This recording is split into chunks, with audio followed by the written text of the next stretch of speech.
দর্শক, এই মুহূর্তে কিন্তু আমরা রয়েছি বিএনপির নয়াপল্টন কেন্দ্রীয় কার্যালয়ের সামনে।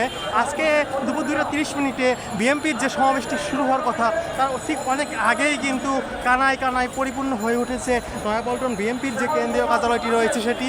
আপনাদেরকে আমরা যেমনটি দেখানোর চেষ্টা করছিলাম, পুরো নয়াপল্টন এলাকায় কিন্তু বিএনপির যে নেতাকর্মীরা রয়েছেন তারা অবস্থান করছেন এই সমাবেশ ঘিরে। এবং আজকের যে সমাবেশটি সেখানে কিন্তু গুরুত্বপূর্ণ বক্তব্য রাখবেন বিভিন্ন দলের বিভিন্ন নেতাকর্মীরা। এবং আজকে ঠিক দুপুর 2:30 কিন্তু শুরু হওয়ার কথা রয়েছে এই সমাবেশকে ঘিরে কিন্তু নেতাকর্মীরা অনেক আগে থেকেই জড়ো হতে শুরু করেছে, যেমনটি আপনাদেরকে আমরা দেখানোর চেষ্টা করছি।